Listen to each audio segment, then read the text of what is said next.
Assalamu alaikum wa rahmatullahi wa barakatuh. Amanya dobozize Ibrahim Mukasa era nga nkugamba nti wano wetuli olwaleero tuli mu Uganda wakati tuli Kampala. Ekifo kiri anonymous. Tetujja kubanga tukidisclosinga naye nga ndiwasanya okutegeeza nti with me I'm joined by Isma All Access at the drug. Yes. Assalamu alaikum. Wa alaikum assalam wa rahmatullahi ta'ala wa barakatuh Ibrahim. Embera liwe mu ggwanga Uganda kwe kubeera nti omwami ono Isma gye buvuddeko yakola video eyafuuse problem across the whole world. Buli awawulirwa olulimi Oluganda everywhere era nga muno mwe yasinzidde n'akowoola abantu institutions amadiini n'ebintu ebigwa mu kkowe eryo mu mbeera eriwo ey'okudduukirira omulanga gwa president bwe yagamba nti abantu baveeyo bayambe abatalina ate nga indeed embeera gye tulimu yakanaayo cyane. Omwami ono Isma All Access at yavaayo na breaking down names of people, names of institutions among others. Ekyaleese positive response, ekyaleese n'okusika omuguwa nga kwotadde n'okwennyamira. Tusazeewo tuwayeemuko naye tugenda kutunuulira covid ne covid, tugenda kutunuulira effect ya covid 2019 across the whole world, tugenda kutunuulira effect ya covid/politics, covid/education, covid/music, covid/ n'ebigwa mu kkowe eryo. Isma soko buze kubatulaba.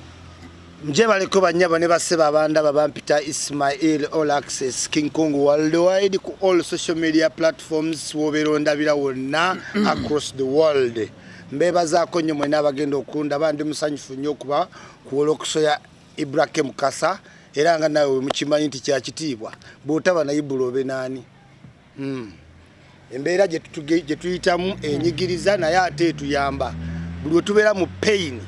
tufuna okulowooza obujja ne tufuna solutions. Obulamu bugamba ki okutwaliza wamu? Obulamu bubadde si bubi wadde nga kalantini nina 2 nali nzirayo Sweden ate ebisawe ne babisiba naye good enough eri gye basinga okufa wano ndi ku kijja wangi eri gye basinga okufa wano ndi ku kijja. So Allah ne bwakukoolera wa it's a blessing in this guys naye nga tugenda mu maaso. Owaye covid akukosezza atya gwe ng'omuntu gwe besides the whole world, besides the economy, but gwe nga gwe? Ankosezza nnyo because Ibra oba olaba COVID-19 breaking down socially, mentally, economically, kitegeera tuli mu modern era si yakubeera mu nju. We move business everywhere, tukola ebintu bingi, research. Nze najja Uganda for visibility study nina ebifo bingi bye ngenda mu nsobola okutegeera nzire ebweru nga nina concrete ki research ku bye ngenda okwogerako biri affected, sente zange ziri affected, emirimu giri affected, so tampisiza bulungi. Okay, Angela, tutunuulire, how do you cope up with the lockdown? Stay home, stay safe. Yeah, engeri gye kiri nti ndi mu modern world nganze omuntu enkwata naye embeera all the time ndi ku internet. So ndwawo tegeera oba ndi lockdown. Kubanga era siri muntu amovinga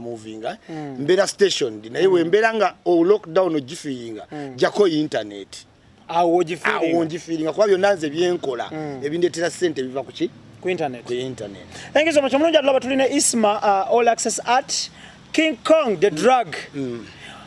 Tutunulire ensonga nyingi nnyo. Njagala tutandike ne issue ya President Museveni yavuddeyo na hitting a bar ku internet, ku social media nti everyone accepted his challenge eyokuba pressure. Tutandikirawo. Yeah, first of all omanyi Ibra kyenjagala okutegeezako mu nsi eno ng'okula oyina otutegeera nti politics perception what people perceive. Thank you. Now, mwene yonna daireme eguddewo, what is Museveni alina ki to lose and to gain? Ebyo nga politician akola ki abitunuulira. So eyo video gye walabye yakyusiza perception ya Uganda abantu bangi no singa campaign. One, tokyayinza gamba abantu Museveni nti nali weak. Yalagidde ddala nti ali ki at 75 n'abo abaddawo ne bagamba nti oba tezaateredde nnyo oba bazongeddemu ne bwe zandibadde 5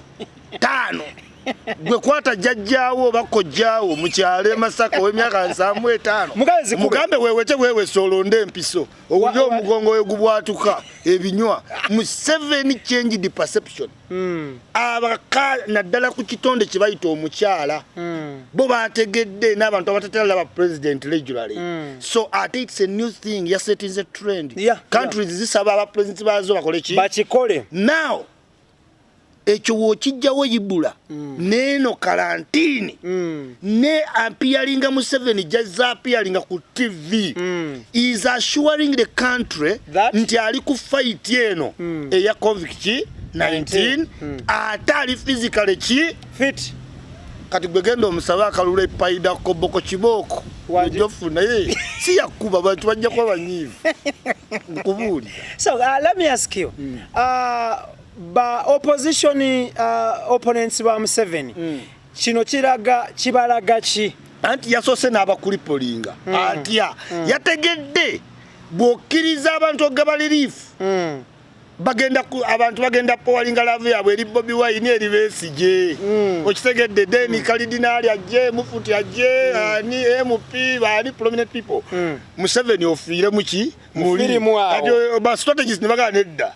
okuba nafuya baganje emmere ya government relief. Kati gwe ne Besigye ino jiwa Museveni kati ate perception kye nagambye politics is perception. Kati abantu mujalo bagamba Museveni ye w'amaanyi ne Bobi Wine emmere gye yaguza agitute wa Museveni ali kati Bobi Wine tumulondera ki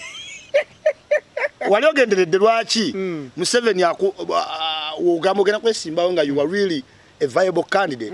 agrambulinga ne police ne kuteeka ku kiku motoka okwo. Do you know the instance? No. Mu Africa wano mu Uganda people don't vote ideas. What do they vote? They vote ow'amaanyi ne mu kigo ekiganda tugenda kwasinga okukuba enkalu fune tugendera ku ebyo ow'amaanyi Ibula mutegeere nnyo ne ku kyalo omuvubuka nga yakontrolinga ng'oluzi ye w'amaki nga yatwala abawala. So it is more of asserting who is strong. Kati Museveni wakwata bu DPC ne bukuba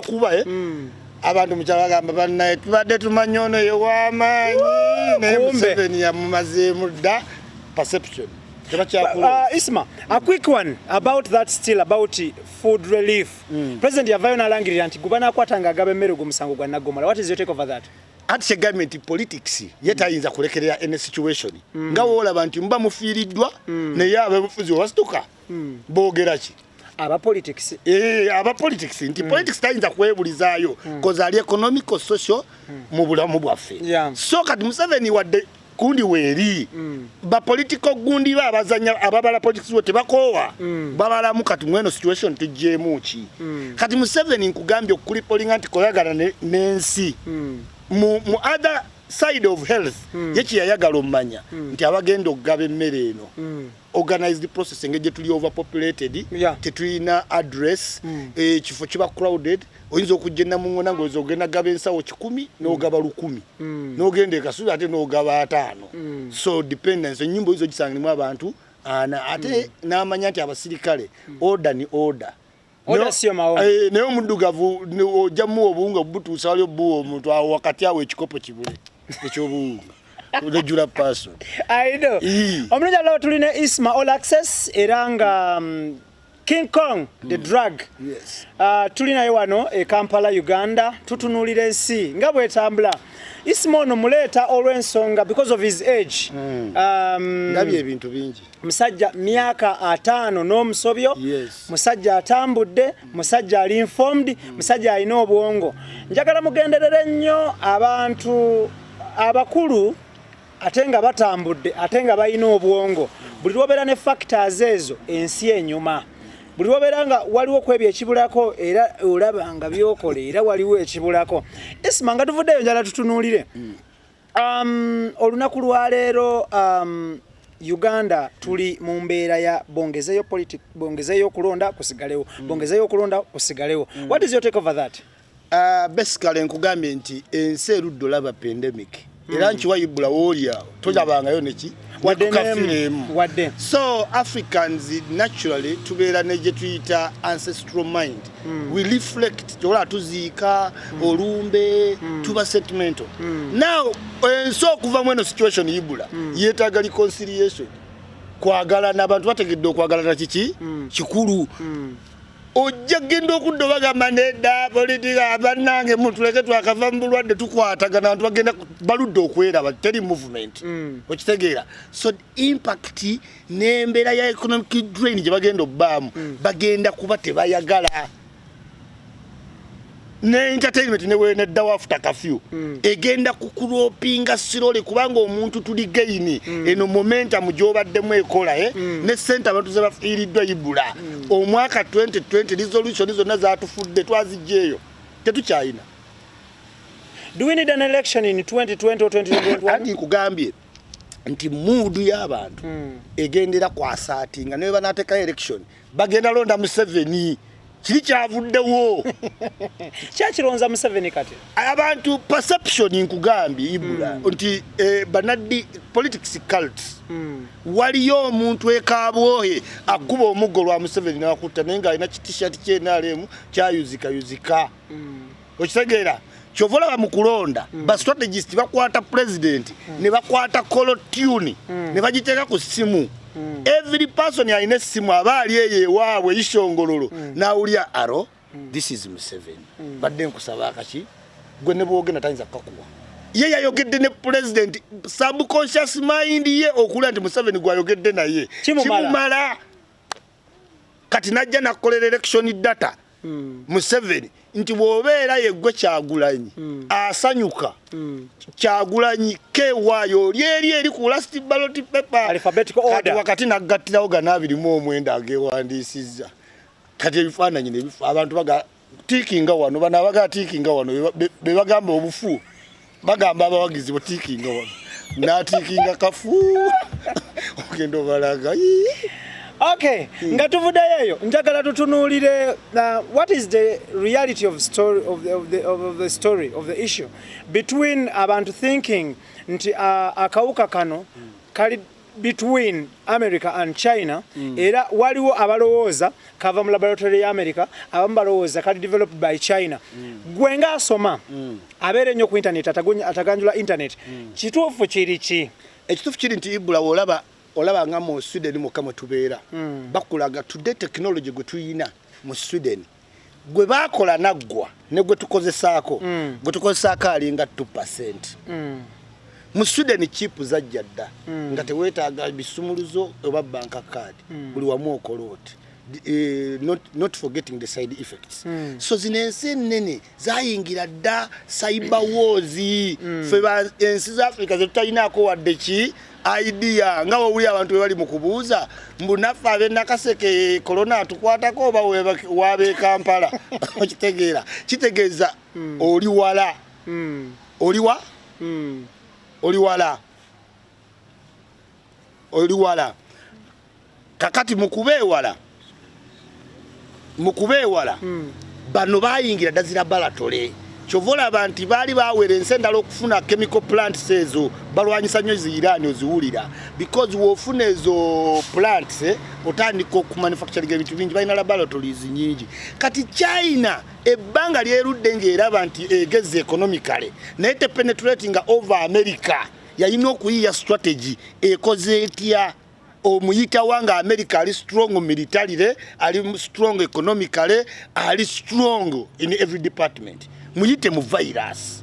okitegeera ogikole era America benyini bagikola ne bakola deal kubanga olina otegeera abantu aba developing as vaccine wabaamu element yes mubaamu ayagala okukola history mubaamu nayagala okukola sente ebiseera ebisinga doctor avumbula vaccine aba ayagala history legacy world books of what records but businessmen baba bagala ki sente ebiseera ebisinga bagamba make the history and we make the money mu antidote era wolaba Wuhan kantu katono kati katawuni Beijing Guangzhou China yabadde inufirwa abantu milioni 15 naye yafiiriddwa abantu batono bagikozesa nga laboratory center area ne bamala ne bakola eddwaliro wiiki 2 byonna batestinga ne bwolaba president waabwe yagenda olaba aba victim yayambala only mask eya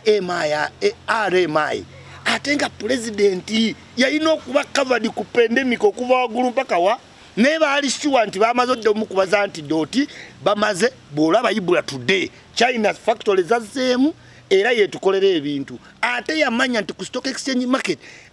factory nyingi companies zitwala wa China for cost labor umutono kati bwozi kuba ekigwo ani anaziyamba okusituka China okitegedde yayina economy nene kati ani anayamba Spain efuddemu abantu emitwalo European Union China kati olaba nti by that China ebetudde ku ntebe ne America nga America obe yagala otalo mu Syria nga totawana ne kakkana wano musajja gawaye sajja ina antidote chovolaba eddwaliro lina antidote lyaligezaako oggula mu Germany Trump yali wadde billions zonna bali transferring balize mu America kweze ensi wefulumya antidote bantu bawe basoko benefitinga mu gate nakola ki of course the nationals benefit first. Kati wano lwero olutalo lwenkugambye nti waliwo cyber wars waliwo ne zino biological chi warfare. Let's look at across the whole world between China, America, Europe, ne Africa, ne semazinga endala. Who is most likely to be affected by COVID-19 at a greater extent? At a greater extent nze ndaba abantu abasinga balaga nti tujja kuba affected mu Africa kubanga agenda kutuuka mu Africa on a later stage. Era woba olaba ensi za Africa right now zonna bw'obala ensi rate ze baakafiirwa olaba mu Africa nga deaths eri between 23 to 40 mu Africa ate yeti abantu bakyakola ki bakyajja kubanga olina otutegeera kino one thing about COVID-19 osobola omufuna naye ng'osobola omufighting off okitegeera kyobola bakuwa space ya 5 days balaba oba omufighting off. Era mu UK abantu balwadde bangi bali mu nju bakwano bange bankubira nina corona naye basooka ne bamanya resistance y'omubiri after 5 days baba basobola otegeera nti oba tojja kafightinga ki omubiri gukasobola oba ne immune system eri strong. Kaakati awo abantu bakyatambula nga bakayina nga tannategeera n'embeera ejjatteerera baggule n'ebisaawa abantu basigale nga bakola ki kajje. Abalisacha balaga nti ku climax of October kajja kuba kaamaanyi nnyo mu Africa kubanga wootunulamu abazungu Ebola bawa dikuli ku makya neekolerawo teweetaaga kuteekawo naye kakati ffe civic education gwe twetaaga yekka twetaaga emmotoka za ministry nga zikeera zisimbye emmotoka nga 5 nga zigenda buli mukubo kitegeera sensitization ab'ebizinda but we cannot have the capacity. Kati awo spread wene tutuuka mu Ebola tugenda muwulira omulungi atulaba tuline Isma All Access era nga yonna gyosinzira okubanga otulaba nkugamba nti video eno gipozinge kati osubscribing ate naba kusubscribinga gwe yamala just continue watching the video ate nga oberenga ofuna notifications sharing commenting pushing a video as a million times as you can as possible etuuke ku muntu asookerwako wansi eyo oba asemberayo ddala wansi oba waggulu because it is only this channel where you get credible information, credible people of objective and people abali positive minded oyinza okubajja wano wokka tutunuulira embeera is a blogger, a renowned blogger, certified blogger, respected blogger, president wa blogger. President Yannonda was approved and appointed the president akisobola ekyo tewetaaga kubeera constitution yamuwa mandate naawe asobola ogamba Ebola leero ti oli ambassador eyo prerogative agirina kati Yannonda nankakasa. So tulina Isma All Access. Isma njagala by the tugirewo ddala point eyo nalinda aba Edimezaya ne ba bloggers abalanga bagamba wabaliddeko ssente wabbye ssente emitwalo gya dola egikunukiriza mu 35 egyaba blogger abawangalira mu diaspora. Amanyi Ibranga we nakulaga before nti boda zatandika z'abayaayi abazivuga ku biki ku byalo. Today waliwo restructuring mulimu safe border nga n'omuwala yennyini edda nga abawala okulinnya border kya kiswaza naye tudde omuyita newo n'agyetumiza safe ki Border. because somebody came and restructured The system. the system. Obibulako oyinza okukiriziganya nange nti abantu bangi balaba lives ba bloggers naye naawe olina okukkiriza mu mutima nti waliwo level of indecency esukka omuntu ne yeeyambula omuntu n'ata sexy tape omuntu n'adda ku mukungu n'avuma nga nange seekoze eki sejjeemu. So at one point tulina ofuna omuntu atulistructuringa kakati abo bonna baludde ku internet because woba okola lives ezo ziri too much on your personal ego. Little they know nti it will become massive. I understand cry yaabwe abo bonna bakakensa bamezaya kuba baluddeko naye sijja kulimba nti omuntu eyaleeta boda yasooka is his mate si mwennyamivu ku boda company zaalabawo naye nga waliwo okubaawo restructuring for the good kubanga wajja kujjayo ba young bloggers naye ibula tojja kubanga omaze emyaka 2 mulimu guno wajjayo young blogger akuvumeevuma akuyiseemu amaanyi kati we tutafuna restructuring olwedde ba blogger abaliwo be badamejinza ababaddewo kuba abasinga be babatendereza lwakuwemula nga nyambisewo kano lajja upon yourself Rita Kagwa big on yourself Boss Alive UK big on yourself Kakensa Henry Ndugwa lajja upon yourself MC Richie big on yourself omukulu Ed Mezaya from Kalangalo lajja upon yourself from Governor S Chocolate Boya yandeta ku internet yes alongside all bloggers trending showbiz lajja upon yourself nabala muli ba Kabinyo Muhammad Segirinya fan page lajja upon yourself nabala wali asendeza aba blogger tewazirya ulira kati nenzija ne concept nga Isima obuzibu bwennina nti byonna ensabije nakola nabikolera mu mutwe ogwo gumu naye nga byonna ibula byali for the good of the industry nze nakulira mu government abakola mu government manyi protocol president takuwa sente dizizo siwezi weziri nene sente ze nasaba sajja n'ekirowoozo kyo zisaba najja kulaga mirimu gyange gye nkola ate nga ne president yali agirabye nga ndi ku appointment sezo wabula ne mugamba nti abaana abo ba blogger abantu banyiive ebweru olwawo balaba president nangamba tukole tutya okitegeera ku buzibu bwe muyitamu nangamba mbawadde $300 aga mpulira nsako yammwe nga musobola okweyamba kuba namugamba omuntu afa namala emyezi egi nga tusonda busonzi kudda waka nagamba kamba wensako gye musobola okujjamu ne mujjamu nga mufunye eki sinagabana wabula ntuga nti Ibula ayagala studio nti ye tukuwadde akakaaga kaffe okitegeera after some time ojja kola ki ojja kaza ne ka interest akatono oba not even not okitegeera naye nga tuyina nsako kati bali omukulu Ed Mezaya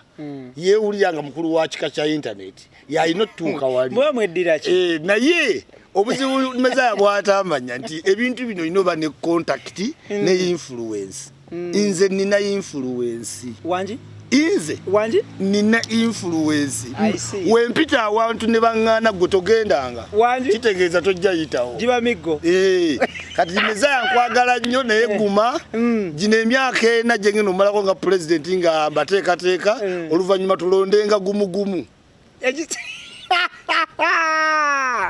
interim president je baleko taata kale se emyaka meka nankola ne Museveni yasabe okuva mu 8 baka 9 mu 6 oluvannyuma tukole ki era okuva 9 mu 6 tulonda I know ekisanja kya myaka egi so ogenda kusooka bafuga emyaka ena nesiwa kubanjagala lwakuba nsaanidde wamma enjawulo nsaanidde so Ed Mezaya ne ttiimu ye ani yasinga okukalubiriza mu mbeera eno I think bablogger bonna babloga batona abakola live nafunayo ku sente tebanatuka kutegeera blogging ekikirete ki amaja kati bwawulira nti Isima yafunye agenda mu oblivion nayagala okukola oba video etyalabe nga atuuka okitegeera naye nga si kyekyo era mu maaso eyo tujja kuba tuyigiriza abanajja abato penga ali atya omuwuliza simuwuliza ku simu naye nga mulaba lwaki mwogera ku simu tuludde omanyi kati tulina different camps nga wenkugambye Large upon yourself Raymond Solfa aka Peng Peng tulina destiny Ntebe Road Boy tulina difference ya situation ate these lives ekitrending sabo ba blogger ku putting a character where it matters kati character ye tajja kulaga fans be anti kati agenze wa isiba but on other than internet tuli babadde penga njagala nnyo ne ku mutima nange mwagala nnyo Large upon yourself Raymond Solfa Peng Peng the man them there okay kakati nga tuvuddeyo eyo njagala tutunuulire COVID-19 ono coronavirus affecting atya mwe ba blogger blogger kale ye essanyu lye butamugamba genda wantu wonna n'omulekera ki internet okitegeera nze ndowooza taba affectinze mu kubloginga abongedde neki n'ebyo bloginga kuba bibula bibula omuntu n'omulaba nga yeddamu n'ayita isima video yonna n'omuga waifuna byo bloginga isima muleke so kati wabaddewo a lot of anxiety era ba blogger bangi bafunyemu viewership w'abantu bali waka ate buli muntu ekimutwalirako kati stress ba blogger n'alaba kono n'alaba koli naye ngamba mu outside ba affecting bwanga abantu abalala bonna yes ba blogger balina waka mu season eno waliwo ekyogamba abantu bantu bonna balika ba blogger bebaka buli omu akuba wanuke okitegeera yenu moment kuba ibula kati America abantu bazokka ne babeeraka London UAE Uganda ate nga mwoli uli wifi akyusa bukyusa ati buli dakiika n'akolayo live n'awummulamu n'akolayo live because ebyo kwogerako bingi right now ne oba byoyogera bye bimu so nga azooli owa myoyo abantu beetaaga hope. Thank you. Njala tutunulire effects za coronavirus / entertainment industry. Eya Uganda more especially. Aba Uganda abayimbi. Bwoba tewetereza nnyo nga toyina na maanyi gagabira motoka producer nga bano babebe kulu nti akuterekereyo engombe ya kabi oli mu lusuubo. One abantu bagenda kujja baluzinze touch first of all abayimbi bamanya babena babipima mu BPM biki levels bit by minute nti katolaba nyimbe zibaddewo amma tubale tweyagale si bali wae nga ziri ki dawo kati bagenda babaluzinze mu katachi ba abantu bali kuki okitegeera njiye luyimba kirwa beat lwa siro lwa kolachi chokola bonna besibye ku kintu eki bayimba corona kuba bakyazuula bwongo bw'aba fans baabwe after COVID-19 abantu banabeera overwhelmed ti tubadde tulakinga ebbala bayiike oba bajja kujja musole ki nze nkiwa bajja kujja musolwa economic drain ezibali muki so abayimbi ba Uganda obwavu wote bunna batandika bugenda batandika butandisi bubatandika ddi abadde bakyalina okubwetiyemu kubira kano kubira oli promoter akuweya kwesiga bigenda kukoma omwezi guno ate yo karantini ekyagenda bikoma muguno omwezi ezetiyemu kyegamba zikomere ddala ne mobile money ne ibula mpayo twakolako fenna byonna binaatera okukola ki buli gwokubiraga enkalidde sigala ku gitayo oba gwazizi sigala ku keyboard oba gwe bafana sigala ku mirere joka milioni fuwa mufire emirere jammwe nze nkugambye omuyimbi nga teyetereza katubanga olina okutunula waliwo omuyimbi wane Uganda waliwo kategori z'abayimbi waliwo omuyimbi nga wa media nga media ye muvuga nga yebya poster yabivaako n'okuyimba abantu bonna betereza omuyimbi w'eggwanga ndi wano marketingirawo nno kaduuka olwo yani tuwe example abayimbi waliwo abayimbi nga ya masteringa internet baleira kayondo ayimbawo wanje teina naye akimanya ekintu eki mu life weetaaga taaga artist kasitofu neyo kateri ja promoting ani artist so otuwadde omuyimbi wa media otuwadde wa internet omulala wachi kani wabeerawo omuyimbi local artist gravity kyalo kuki kyalo ku kyalo oyo ali affected kubanga Gravity olaba network kwakubira music yo olaba nti omwaka gwo gugenda kuba busy ennyimba ze ziva mu kibuga mpaka ku mwale Katosi wanji Gravity ayinza okuyimba okuva no ng'omutegeka n'ove na Kisunga Kyetume Katosi Nkokonje nga bonna bafa bufi bwava nadda awaddako lutalo namuyisaga bene kumukine kubijanjalo bya mulemye kubanga buli walooza ennyimba ze zino zajja zakanda bongo bani bifu ayina yiya bilala wanji lutalo ye muntu asinga okwagala gwomanye embaga mmeka lutalo za daino yimba Rema tiyetegeera ali awo Sebunyamula bamunga mmira tategeera gasajja bayajja na mukisa wana kisirani tamutegeera omusajja oluba wakajja ebitulere bifa Sebunya ino kwebulula yatuwadde speech ya convict 19 ngate convincing alinga omukozi wa Masco okiwulira awo na Uganda eri mu buzibu kubalema wabatayimba tunawasa wanji ate batuleta omuyimbi omulala ku mbaga ayimbe ki wanji wano teri muwala gojja wasa n'ogamba tukola budget y'embaga nti gutobaamu omusajja tobaamu omugole omuyimbi namumaladda wanji namumaladda ani mama ojja mulaba ng'olwomanya Rema lwaki abatya okwatula Rema yayingira mu mitima gy'abantu takyali just muyimbi nga olaba bano mbuno Lydia Jazz minyabo bakyasitula golinga okuyingira mu mutima noyingira mu bantu naffe aboogezi twogera to the mind ba blogger naye okusustaininga wo you must talk to the what to the hearts of the people mirundi tamale mirundi buli wakuba mu mutima abantu wano goizo ganti program esinga mu Uganda mirundi no musinga ye bashoche tisobola because ayogera ku mutima kati fo tukyayogera ku mitwe tovola balero agamba Isima Amoni ya side ate yatwala eryo akalevu yerufaddi kubanga okyayogera ku muki ku mutwe tonayingira mitima Patrice Lumumba wali omuliddeko ayogera n'owulyanga akuli mu muki Barack Obama ayogera n'owulyanga akuli mu mutima Peter Sematimba chikati oyo era parliament emuluma buli wabadde nga ayagala osituka bamwe olina ebitabo ngaddawo kyavala abayaddeyo mu P6 n'agituula kati ng'ayagala kwogera because Sematimba can talk to is a speaker yes Sematimba can talk to your heart omulungi atulaba tulina Isma All Access omwami ono grounding down all issues is an all rounder nkudefine bulungi yes an all rounder owaye batuvaayo keyo kati ninyo ku internet wabaddewo emirerembe oba essanyu oba emirerembe simanyi bwenza kiyita nga waliwo okusika omuguwa nti Isima akubye abagagga abatyobodde Isima akubye bannaddiini abatyobodde Isima akubye abafuzi b'ensikirano abatyobodde Isima akubye abantu abatyobodde akatambi kano ke wakasembayo okukola kano because kati kano ke kaddiridde live gye wasembyeyo okukola wadde mu jazz ya Brazil wabadde mukambwe nnyo wakubye abantu waterezeza abantu wakubye wabotodde ebyama njala tusooka tutunuulire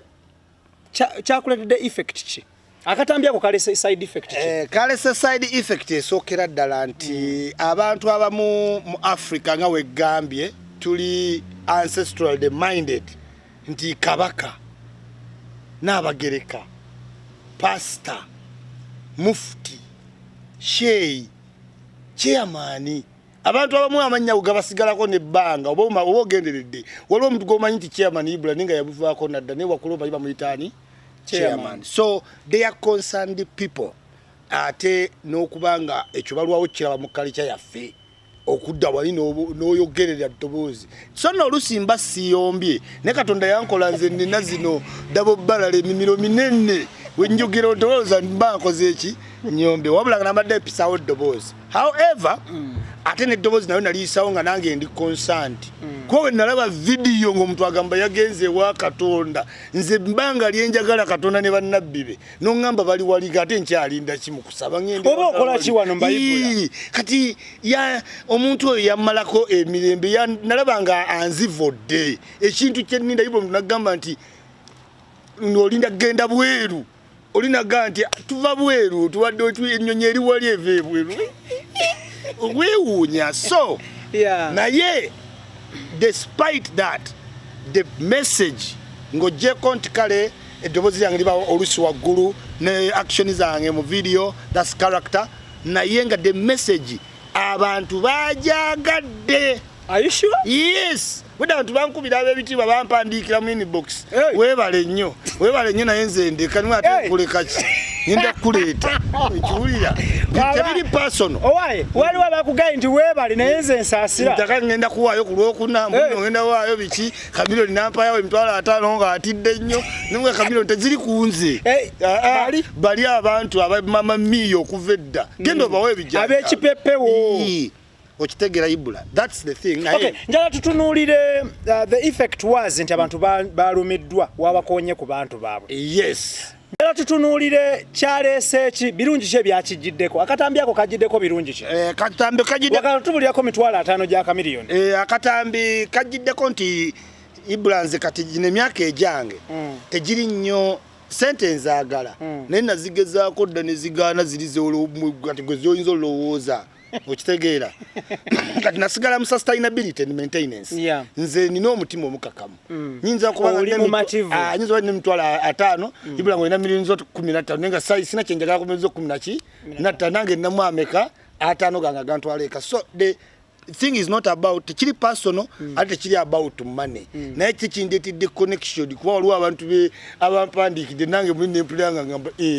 ekitegeeza byenjogedde byaki byamakulu naye nga waliwo president wa America yagamba wobanga oyagala obuuza America kyekkoledde noyina osooka n'ogamba nze nkoledde kiki America. Waliwo ensi gye bayita Japan bwe yafuna bomu ya Hiroshima baasalako abantu essente okuzimba ekibuga kyabwe nga wonookola $20,000 ne bakuwa 18 naye ng'ate n'ezo 18 ze baafunanga baatuukanga eka ne bajjayo mu banka ate ne basimba musululu moja okutwala mu government ezo ebagita personal initiative. Government yalinga ekusala okuzimba ensi n'ate nga nawe olina okulaga initiative nti oyagala bazzeewo ki Japan. Kyokola Japan yaliko nga Uganda kati tusinga emirundi 25 then waliwo edda China yayomba ne India nga India bafunyemu obuzibu. China yaweereza India infantry army 15,000,000 bantu ba bulijjo nga tena kubata ku maji okitegedde bantu ba buki ba bulijjo. So abantu bane Uganda Museveni abadde ajja ku TV abantu bamuyita TV presenter ng'omulaba ali concerned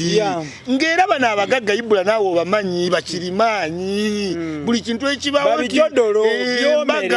babedde embaga neebawo ne bagaye anze padde emitwalo 10 egyaki egya $1 neebaza nnyo mukulu SK Mbuga okiwulira Mbuga ze ng'akola ebintu ebyo amalwaliro okiwulira waliwo omuvubuka agenda okwesimbawo wano e Lubaga n'awaya ambulance muvubuka muto talina na state ayagala genda mukaki mu kalulu abawaddeyo ambulance naye ng'abagagga abasinga badde beetuddeko. Baani abawulidde omulanga go ne basisimuka oba ne basimula? DFCU Bank, Nairobi Breweries, abantu banywa poloti zaabwe zonna bazinywera buli omusanga ng'abeera bweru yakusaba Nairo naye Nairobi Breweries nejja nasanyuse nnyo DFCU nevaayo nensanyuka nnyo waliwo House of Prayer Pastor Bujingo $10,000 nsanyuka nnyo Ajamis Kigundu tatulekerera always nensanyuka nnyo era mmanyi ne besitannamenya nabo bakola ki bajja Drake Rubega olaba Drake Rubega kati efo kyokuwa abantu obuwunga ate yasibyeko buntu bwa lenti anaavaawo era ojja sigaza maduuka ago today waffe munyuka business ate gwe olina ebizimbe 50 ekifo ky'okutuwa obuwunga tufunenge gye tukuleeteramu ssente ate osibye maduuka beera n'amaduuka ago. Isma njagala kwebaza abantu bonna abawaddeyo abantu bakyawaayo Ssaabasajja Kabaka Beene yenno oyo ye eva abaawo kutusaasira era nakutuwa yabadde guided bulungi yaguidinze abantu bulungi yatugambye tubeere waka era nawaayo Ssaabasajja abantu $10,000 era abantu bakyawaayo era bonna bagenda okuwaayo n'asuubira owaayo kyamaanyi. Without mentioning anyone's name, kube wamenya baweeyo waliwo yakubyeko essimu ng'akutiisatiisa nga munyiivu? Si personal omuntu naye kati oyinza okulaba waliyo abantu nga balinga cult. Cult ogimanyi nga wegamba nti waliwo omuntu ekabooye akubira ku Museveni ng'ogabe aveeko naye nga Museveni tamulabanga akoma muwulira. So someone called you? Called me, 2 people, women. Balina UK tebalina Uganda. Naye nga bali concerned ku bantu baabwe nti so tekyabadde personal, asabadde na personal, era njagala omuntu yenna yawulidde omulanga gwange akitegere gwabadde out of njala yanumye nempitamu nenga banne eki kino naye nga tekyabadde personal kuyisawo message. Ibrahim Kasage manyaga ngo mulungi alaba tulina Isma All Access the drug King Kong ali wano tuli naye mu Uganda Kampala abantu bagamba oluddewo nnyo. Namalawo kono omwaka abantu just tebamanyi navaaka student nemala wano omwaka nduddewo ki wanje bampa kusa kuki Ibula winter togimanyi ennyogoga n'olala n'obusomi obunnyogoze nze ndi musanyufu nti nawonye winter era nja kujja mu sama ne bw'oba ogamba nti nduddewo tofaayo nze wendi gwebeerawo kitono nze mbeerewo kiwanvu. Oyagamba nti oluddewo. Thank you. Nga tuwunzika ku nsonga y'okuwaayo mu kudduukirira njagala kwebaza buli eyawaddeyo bannange muli bangi so akumenya mannya mbeebaza mwenna abasumba abanukudde naye nga abasumba batini nnyo abakawayo nga batini nnyo tubabalira ku ngalo bwe bati. Ibula kino kyenkugambye nti culture ino tuyingiramu nti in times of a national crisis wano wonna zino values enakulaze mu America mu Japan ne mu China nti omusumba ng'oyina prayers ministry ng'eyina just tent sibula omanyi tent niba olabe wawujingozo nazonna abantu nga bajjudde every day ne batuuka nga tebakyajja really naye n'obanga nti ate ovuga simanyi royisi nojja no abasumba mulabire ku bujingo. Actually it is calling upon everyone atanawaayo mulabire ku bawaddeyo okusinza mu kategole mwe muli buli omu awaayo okusinzira ku nsobola ye era n'abayimbi nabo kubanga tetuyinza kukoma ku nnyimba ne mutugamba nti tukuwagira nojja mu maka gaffe ku mbaga nojja ku nnyimbe n'ebivulu era wonna ne mugamba nti kilo 15 nabazo temuziyina abayimbi mulimba mujja leeta kilo 15 oba 2 teeka tetujja bavaako wanje Ibula wobera public figure enjala wene tweyongera ne Ibula nawo ojja waayo ojja waayo kubanga ojja tuka nga abantu abakulabirako bangi kakati mbadde nsaba I think should we exempt only Pastor Iga because ali mukomera ate agenda ne seefu oba ne komera abasajja bakatulamu bali mukomera nga bagoba n'abakozi katulamu agoba abakozi naye ali luzira. Oh no yali mu prime minister Kayina akuyita Luzira nagoba ku mulimu naleta n'omulala Luzira tekyali makomera gali ga colonialists. It's an understanding. So Pastor Iga teyagenda na safe agambe bugambi bakyalira abantu mukwate mu safe ate yatugamba na business. Yes akwate mu business agulire endiga fene watatuwezo zokka endiga zekawalaziwe alisabe kawala atali mukomera yagenda ne safe ya sente tuli mu digital world tewali so amazing. Okay kati nga tuvuddeyo eyo njagala kwebaza abakulembeze b'ennono batata baffe njagala kwebaza obwakabaka bwa Buganda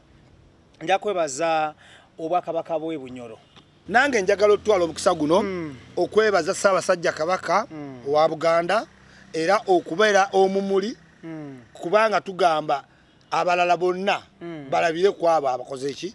abawaddeyo ne twebaza abattoolo aba Bunyoro tusaba Kabaka wa Ttoolo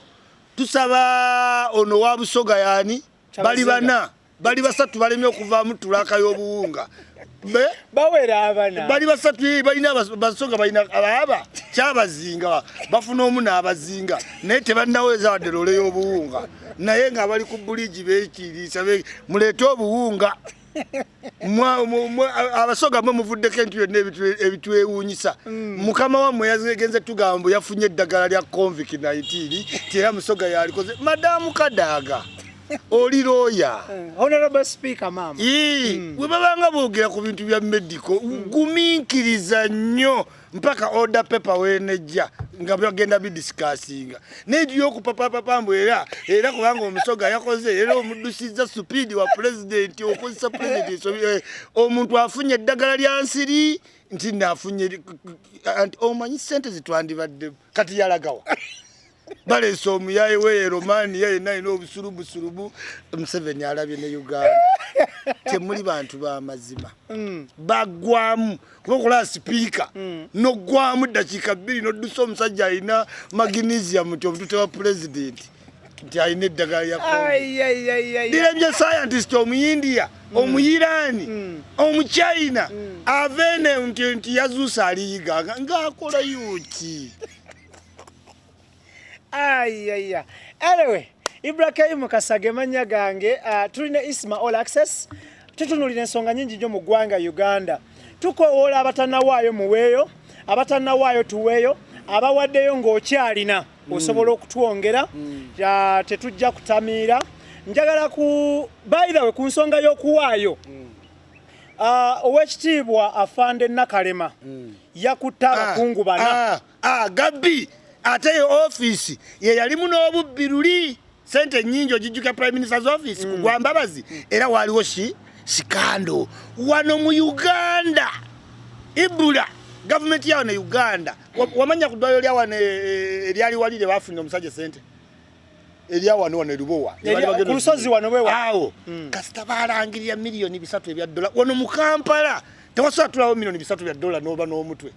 diru project eyinza genda nkubuulidde nino olaba abasajja kati bali mu prime minister's office tuli mu crisis wazzeewo abantu abalina omutima omulungi baproviding emmere eri government on lower what prices ne babagaana contract ne baleeta bannaabwe ne bagaa nti ati iguuni omunnyo gwa 15 guvudde ku bbiri babbi Afande Nakalema bw'oba ddala nga wakutte babbi mukube eruzira tukakasi bakuba eruzira eno time ne bwoyongeza ebijanjalo tukukuba awadde bibyo tukukuba nga mwaba abirima paka sike tuliko ate tulya nalima eno mmere ya muwogo n'ataaka abalya ya lumbe n'ataaka abakola ki agirya omuntu olesa amatoke tuli mu crisis nti etoke lya mitwalo 6 nga tetukola tulitwala butwazi luga kati gegenda onoonye emitwalo gy'omukaaga yes so Afande Nakalema siba ababbi abo Uganda efune presidenti ate abantu Afande Nakalema mulina kitegeera banyiivu okuvangayo ne mukwata abantu ne mubalaga ensi ate ne bibuliraawo guguseeko ku luno tutegeere ng'owakwata si wa firimu tobanga kayiwula omuntu bakamutta nti tubakutte babadde basala boda abakuŋŋaanyiza omwana kayiwula bannange nga tuvuddeyo njagala nga tuwunzika ebitalekeka enyimba za corona gwe nga gwe obadde mu industry banga dene oli online you a blogger following a music wa Uganda across the whole world tutunule nyimba za corona ngozi ratinga which is the best song which was the worst song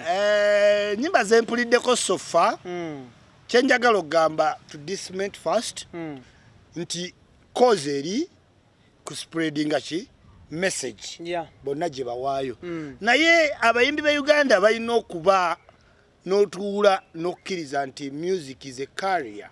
no studying components zaki za career wano Uganda abayimbi bawo balowooza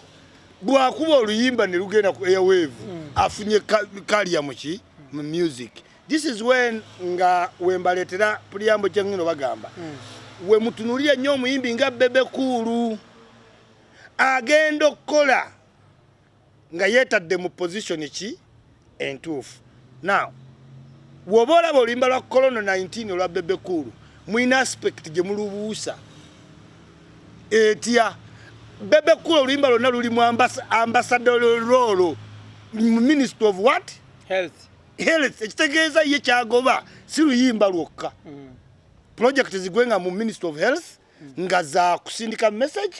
nga bakubirani Bebe Cool kati gwe ng'oli eyo nti no bakuyise nti no ogenze buyikwe mb'oli wa mitanda genda obeere ku bivulu obuuke buuko ojja buuka buukookowe olina oyiga strategy n'obeera ambasada w'ekintu ekimu olimba lwa Bobi Wine bw'oluwulira Bobi Wine ye political kati ali mu politics jumping on ku kikola ki ku kitambula teyaluwa budde luli short and brief message mweri naye teluli deep sikyo yinzo kugamba nga wolaba ennyimba za Kenzo zagenda n'ayimba n'ata oluyimba nga luno Wammatubale Sindi kye yali amugamba nti when you listen to the depth of lyrics olaba nga limba lulinga lwakusaagirira okitegeera nene tutambulirawo so the message for Bebe Cool yategeera he added many artists message egende wala okitegeera naye ate bano baartist abalala bamala kulaba vairo ya Bobi Wine buli omu n'abuuke alalako kola oluyimba katola teziwulikika buli wawulya mu kigambo corona nga lubuliraawo corona nga lukola ki nga lubuliraawo however nga bafubye omuntu gwange ogusosola abayimbi ba Uganda on a united what cause naye era nga senga balimu organized twandifunye oluyimba nga luliko Juliana Irene Namubiru lulimu bana abakyala bakulu lulimu ba young generation ne ba depicting image ya united industry ng'oluyimba lwa gundi oluyimba lwa a little bit of love Steve Jean production je yakola yalimba Nandujja Mr. Semakola lubalansinga mulimu Nandujja mulimu Joanita Kawalia mulimu Bebe Cool mulimu Kamiloni mulimu Juliana mulimu Rema mulimu Dia Jasmine mulimu Vinka kagamba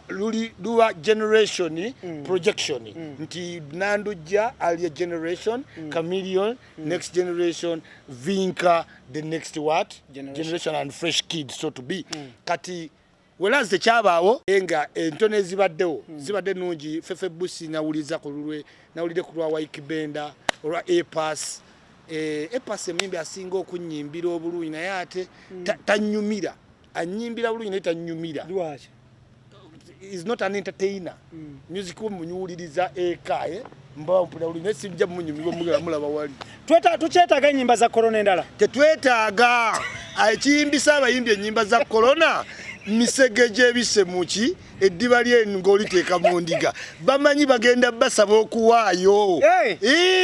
kati bakyadduka okuwaayo buli adduka okuwaayo ng'agenda yeekwatira mu limba lwa corona omusajja nga Misaaki ne Jofule Lutaaya ne Mayinja tomutuyimbira Jofule Lutaaya wandibaddewo ne Misaaki kuwulira ennyimba za corona nga obuwunga we butambula gwomanyi Golden Band Misaaki awonna mu mbuzi goli mwana muto Predator ogirabaawo awakkirirawo wonna olaba waawo wali waba Misaaki ne baganda be yabagulaagula dda wonna wa Misaaki awo abayimbi abalina ssente be babbandi one babeera bali loko babeera tebali sure tebanaba basita tebonoona ssente zaabwe kati Lutaaya ayonoone wase ne bwawulira essanyu erinja dda Luweero kuba yemanyiira isimonazisa nga tuwunzika akatalekeka isimono tujja kuddamu tubeere naye maaso awo but twagala tusoke tufune episode eno kubiriwo mu ggwanga Uganda ne Katambi ke yafulumiza muganda wange gwe nakula naye gwe mpangala naye gwe mpagande naye Eddie Kenzo akyala alidde bambi Ivory Coast Eddie Kenzo njagala mwogerako mu very high regard yeriweeyo sagana muteka mbayimbi Eddie Kenzo webanga 2020 ne 2019 yalina resolution eyazimuwa yenna amugoberewo ku big talent bw'aba teyajja na plan ayina obezi kisirani teri muntu asaliddwa mwaka guno nga Eddie Kenzo ne wali mind yekola ki isi Katonda izo kuwa ebintu bingi nakutuuzaamu omuswibogu n'owulira nga koze ki gukutuddemu nnyo naye kirungi kya Kenzo mu byonna byayogera akulembeza nnyo obukkiriza n'obugumiikiriza. Yamukkiriza. Obukkiriza n'obuki? N'obugumiikiriza. Naye nga bwe kubaawo kusalwa mwaka guno. Kololo Festival. Abadde ayagala kukopa omanyi oba international star.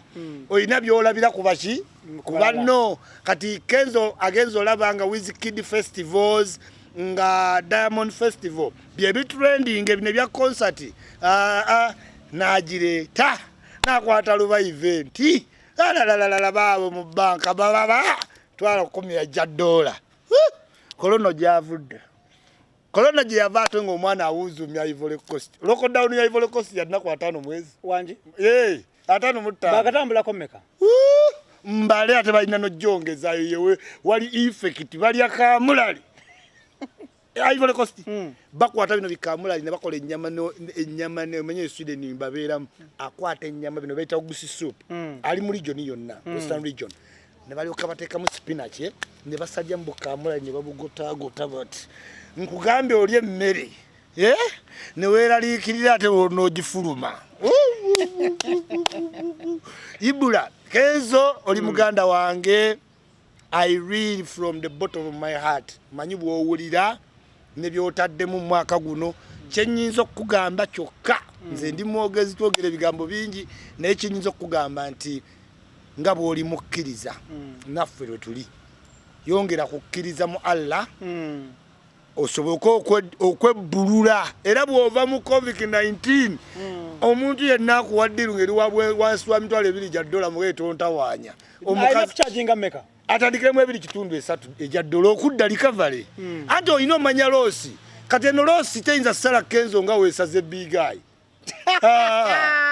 Big Eye afiirdwa nusu $7 akadola aka Uganda $7 mutwale wezi Kenzo ayogera mu mitwalo gya dola Big Eye ayogerera mu ki $8 ate abadde alo bamukubadde obucupa abeera waka ate obeera waka ofuna $6 Big Eye afulumiza oluyimba lwa corona Big Eyes nze sibalimba wano mu Uganda ekintu eki ndowooza ekiremeza Big Eye mu kuyimba Big Eye is very very handsome for showbiz wangi Katonda nava mu Big Eye ne wakuba Gangnam Style muyinza okulaba celebrity wana akyasinga onyirira naye bwali kati ne byayimba ndowooza naye agamba oba nnyimbi oba nkyatandika oba mmaze naye sikuba tamanyi taconcentratinga taconcentratinze okay Ibrahim Kasage manya gange tetugenda kubanga tusukkawo wano as of now katukome wano tulabe nga tudda ku kiddako njala kwabaza abatugoberera mwebale nnyo mwebali ddala era nga mbagamba nti embeera eri mu ggwanga yakubanga tugondera amateeka n'ebiragiro tubeera nnyo ku radio ne TV tusome n'empapula z'amawulire ate nga bonaabanga oyagala information ku internet genda ku mikutu egiri verified egiri authentic egiri real kona gya information eri verified njala kubaza team gyenkuze nayo Kiza Clement webale nnyo muganda wange Idris Lukwago wali nnyo Tony Senabuli ya Daniel Mugoya webali nnyo kulanga buli kimu kyambula bulungi Mark Wagwan brother Kyakabinyo one love nja kutumira ku Rashid yawo Rashid ye manager w'omukulu ono Rashid manager wange ampisiza bulungi Rashid laja pon yourself najja ndi mukovu naye muganda wange ndiko kabiri njala kwebaza obudde bo naawe Lasling ampunzika nebaza abatugoberera mwena tusubscribing baganda wange wadde embeera twasese tuseemukko naye nga mbagamba let's keep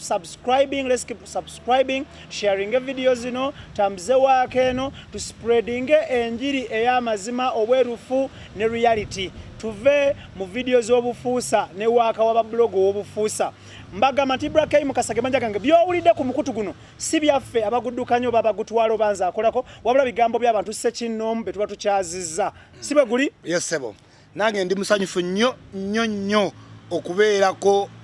ne Ibrahim Kasa ono gwolaba ne ba minister gwolaba ne abakungu mwe mulinda bana abalala abagenda nga bakwatira eyo nze Ibrahim Kasa wemba ndi ku mukutu gwe sharing osinga ne wo sharing video zange olokoso extra yes aya yeah. Mubera bulungi mwera basiyo stay home safe yeah man